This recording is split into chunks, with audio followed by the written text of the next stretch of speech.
uyu mugoroba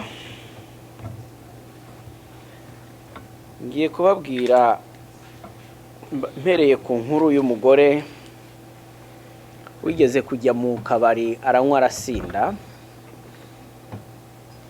Ni umunyafurika, inaha sindabona abagore basinze uko baba bameze,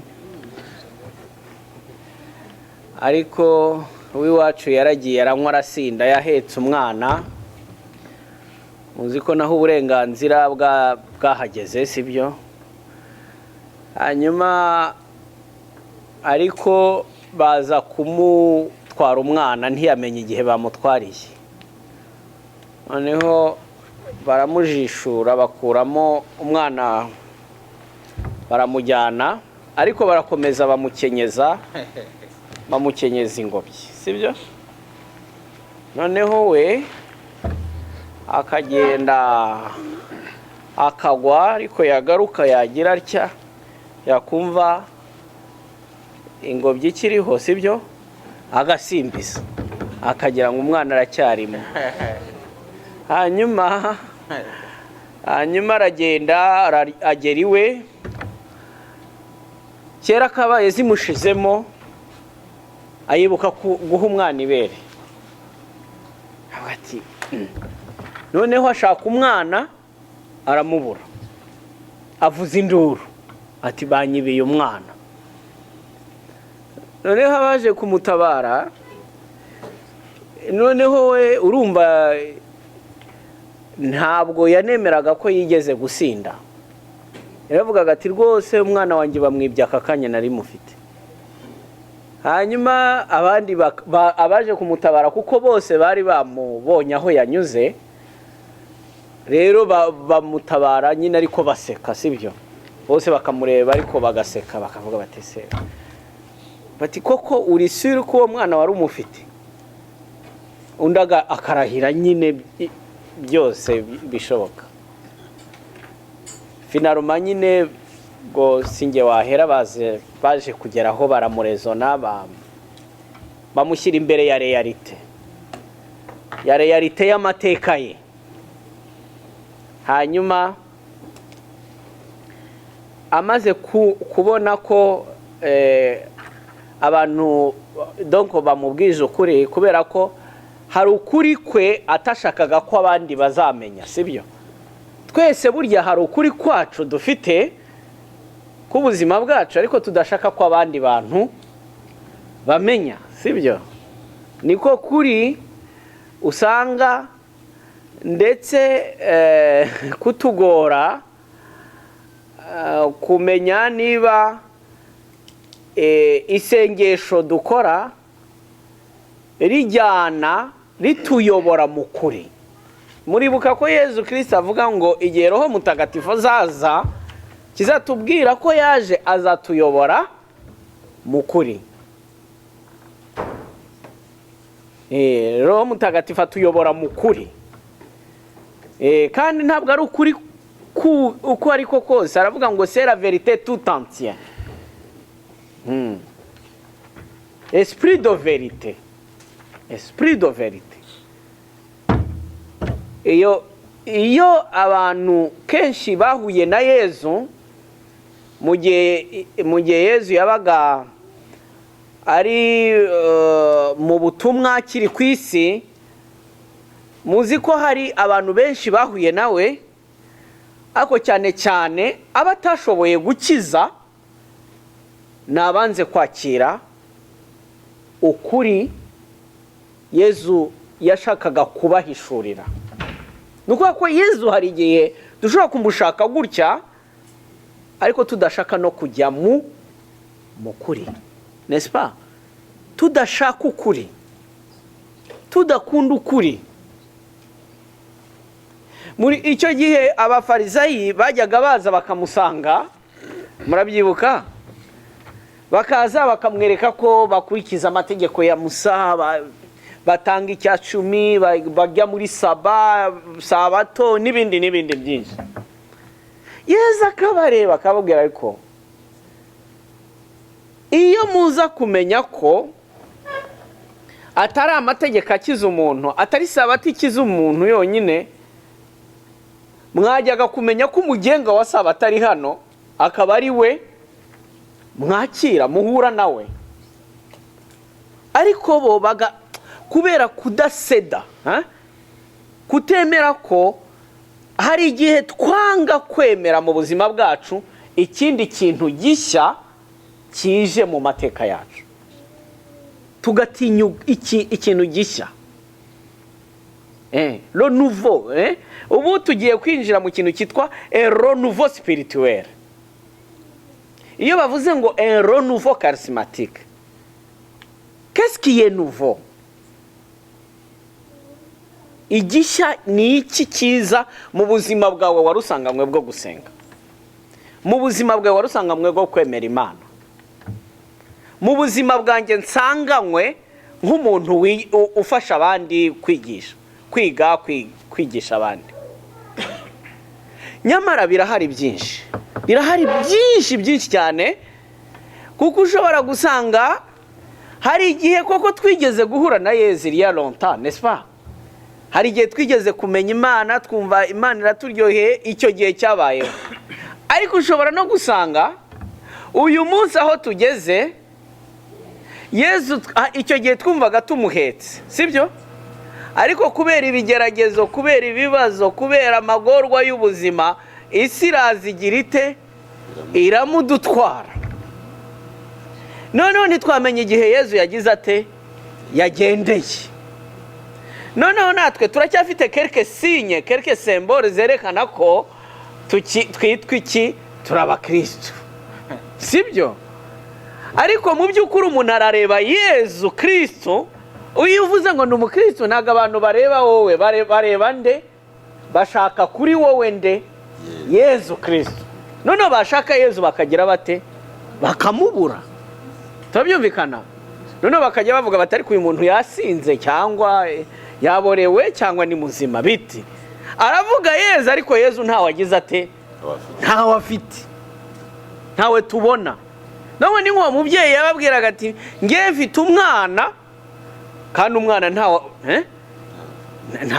afite, ariko kuba agifite ingobyi akajya avuga ati umwana agomba kuba agize ate? Njya muri groupe de prière, ngewe ndasenga, ngewe ndaninahaza, ndasingiza, ngewe ndabatirisha kuri Pasika edayeri. Abantu bangahe se muri iki gihugu bakijya mu kiliziya? Ikibazo si cy'abantu bangahe.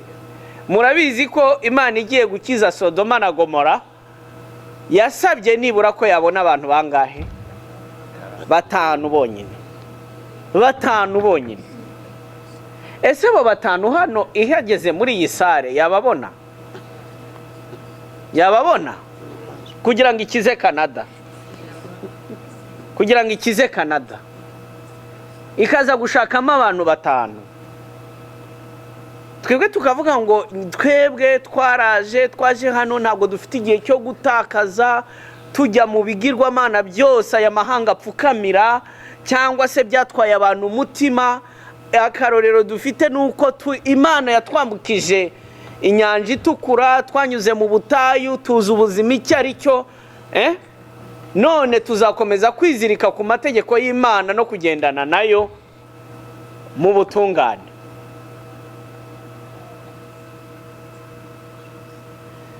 Uyu munsi, uyu mugoroba ndashaka kubumvisha kubera iki dukeneye kongera kwakira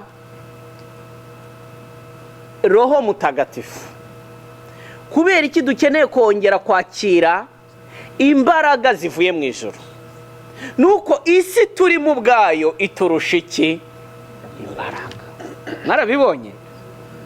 Isi turusha imbaraga. Abantu benshi cyane twagiye duhura, nagiye nsanga iyo mugikubitana abakubwira ibintu byinshi byiza azakora, sibyo?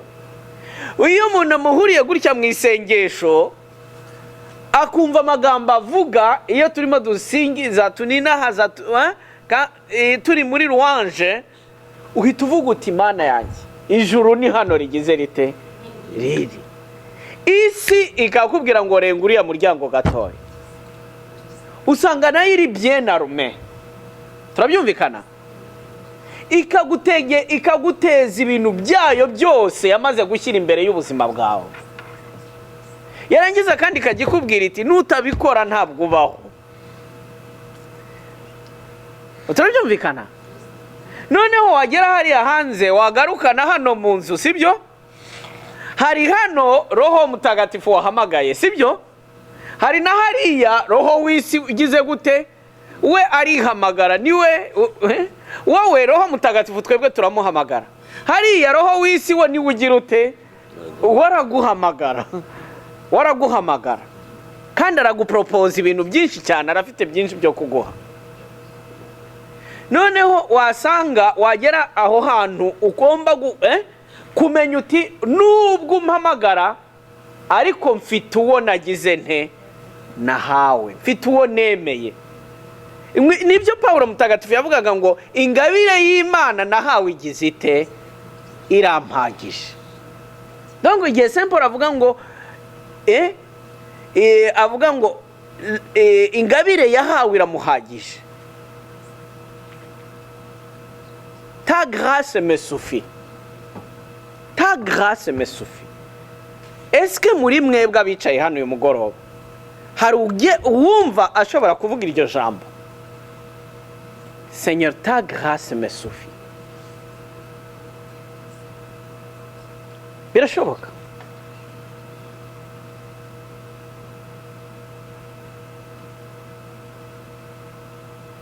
Kubera iki?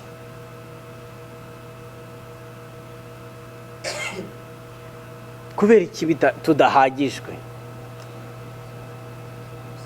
Ko tugenda guhazwa buri munsi, kuki tudahaga?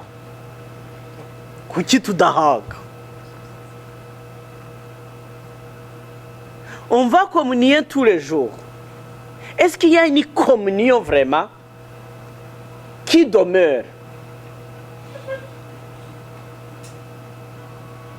Hari ibintu bibiri nibazaga umunsi umwe nandimo nigisha retraite. Muri iyo retraite rero nari ndimo mvuga, nari ngiye kwigisha kuri guérison de blessure.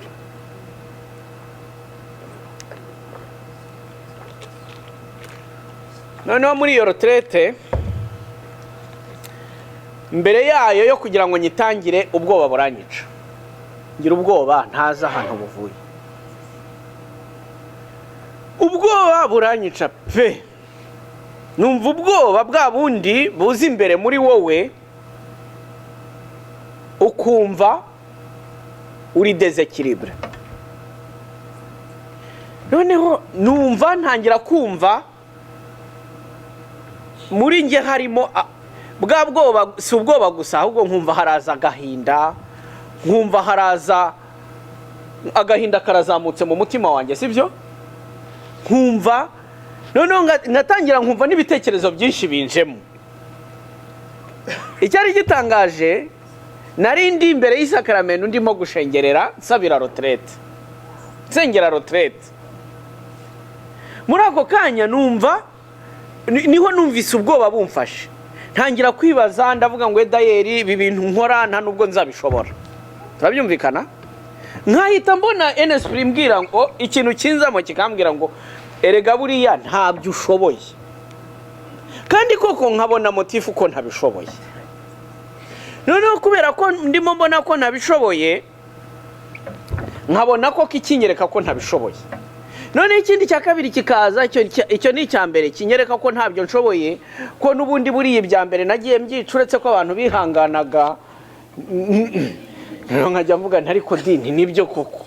None ntihaburaga nk'udutekerezo tunyinjiramo, nibuka nk'ubushize ndi muri inyigisho runaka n'ibindi, hari umuntu waje ambwira akantu, ni burya ni ikimenyetso cy'uko ibi bintu rwose nshatse nabivamo.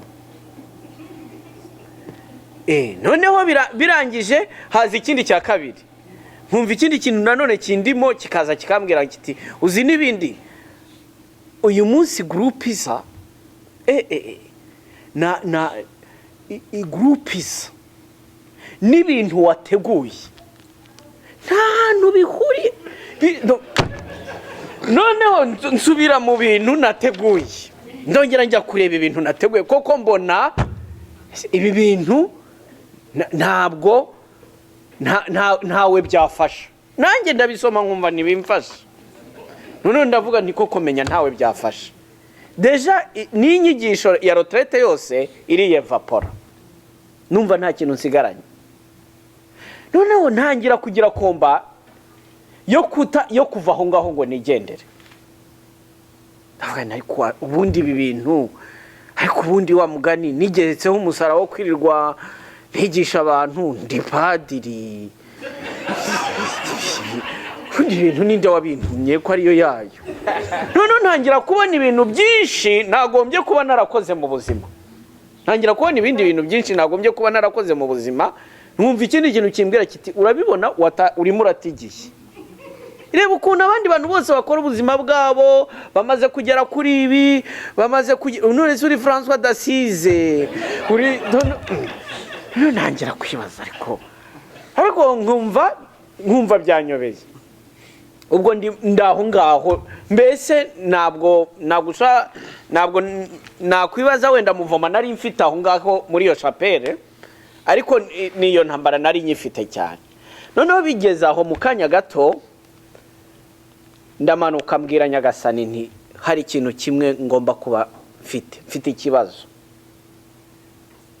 Donc ikibazo ntabwo kiri ku byo ngomba gukora, ikibazo ntabwo kiri ku bantu, kuri abo bantu untumaho.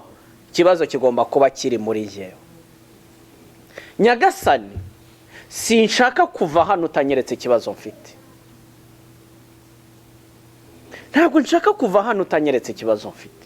Mfite ikibazo malgré ko maze imyaka yose maze mfasha abantu, imyaka yose maze nsenga, ariko mfite ikibazo kiri au fond de mon être, kitari hari ahantu muri nge mbona ko Roho Mutagatifu ataragera. Hari ahantu muri nge mbona ko kamere yanjye itarahinduka. Nyagasani, aho hantu ni hehe? Ni ikihe kibazo mfite? Aho none urumva mpinduye version, ngira ikibazo mfite. Noneho muri icyo gihe nari ndimo nsenga, nambaza Imana cyane, ndetse bigera n'ahantu numva kube Yezu mbabarira uko bigenda kose.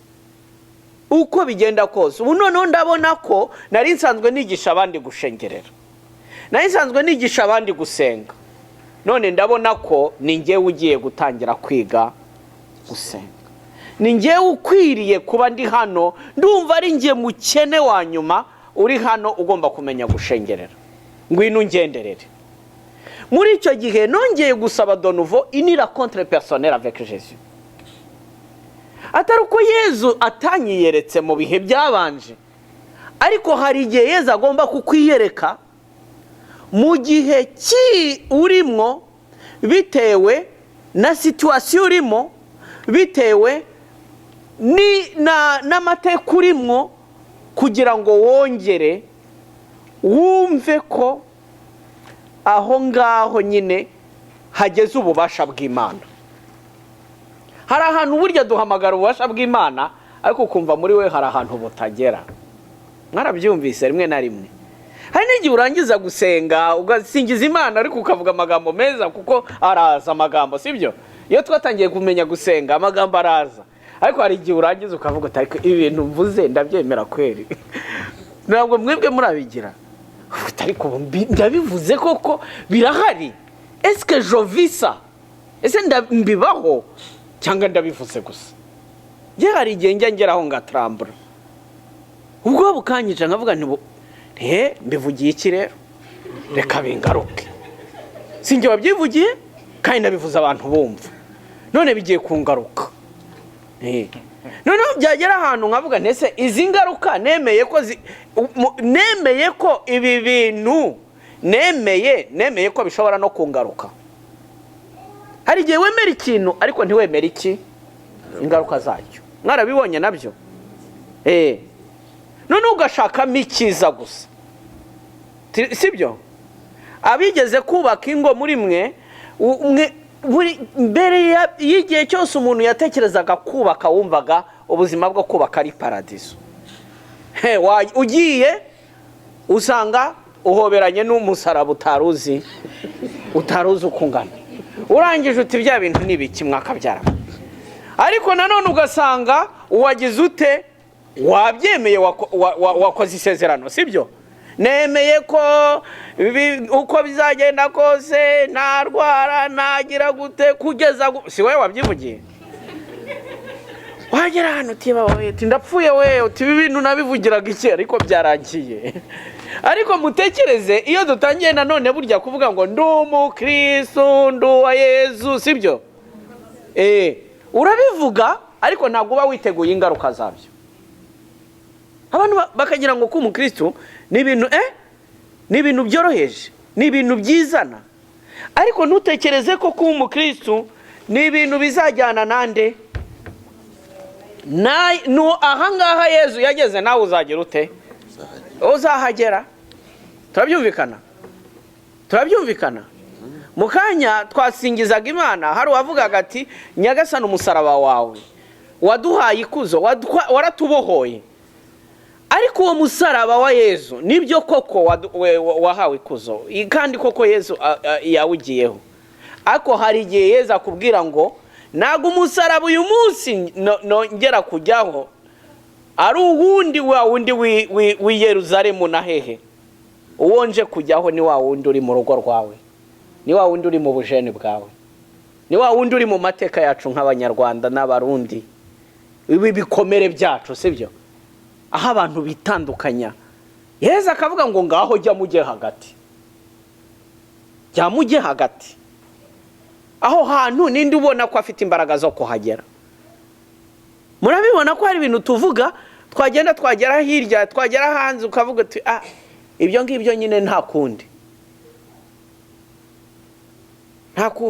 Ariko mu by'ukuri ibintu twavuze birakomeye. Niba tumaze gusoma mu kanya ijambo ry'Imana, ariko Yezu arongera akagaruka akatubwira ngo iryo jambo uvuze, mumenye ko ibyo uvuze bigomba kuzuzwa no mu buzima bwande bwawe. Tumaze kubyumva ko imibiri yacu ni ingoro ya Roho Mutagatifu. Nta bubasha ni ukuvuga ngo Paulo arangiza avuga ngo nta bubasha tukigize gute, tukifiteho. Nta bubasha tukifiteho kuko ni ingoro y'Imana. Nyiri iyo ngoro aza kugira ate? Kuyisura, aza kureba iyo ngoro ye. Turabyumvikana?